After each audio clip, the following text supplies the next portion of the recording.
નમસ્કાર ખેડૂત મિત્રો, હું કેયુર વેકરિયા આઈપીએલ બાયોલોજીકલ આપ સર્વે ખેડૂત મિત્રોનું આજના વિડીયોમાં હાર્દિક સ્વાગત કરું છું। આજે આપણે ફરીથી ચર્ચા કરવાના છીએ ધાણાના પાક વિશે। તો ખેડૂત મિત્રો, આપણે ગયા વિડીયોમાં ચર્ચા થઈ એમ પ્રમાણે કે જો તમે સપ્ટિલિન અને સ્પોરીડેક્સનો સ્પ્રે કરી દીધો છે તેના બાદ શું ટ્રીટમેન્ટ કરવી। તો સપ્ટિલિન આ ખેતર તમે જોઈ શકો છો, સપ્ટિલિન અને સ્પોરીડેક્સનો આની અંદર આપણે સ્પ્રે કરેલો હતો। અત્યારે જોઈ શકો છો એક્સેલન્ટ હજી ફ્લાવરિંગ છે, કાંઈ પણ સાઈડ ઇફેક્ટ થઈ નથી।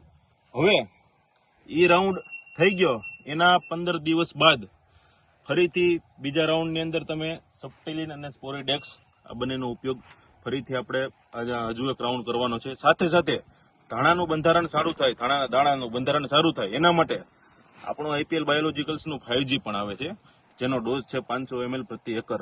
તો એને પણ તમારે એડ કરી દેવાનું છે। તો ખેડૂત મિત્રો, બીજો રાઉન્ડ હવે ધાણાની અંદર કરવાના જુઓ ગયા રાઉન્ડના 15 દિવસ બાદ, તો એની અંદર સપ્ટિલિન, સ્પોરીડેક્સ અને આઈપીએલ 5G ત્રણનો ઉપયોગ કરજો।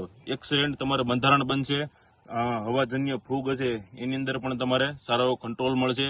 આવી ગઈ છે તો પણ ઊભી રાખી દેશે। ખૂબ ખૂબ આભાર ખેડૂત મિત્રો।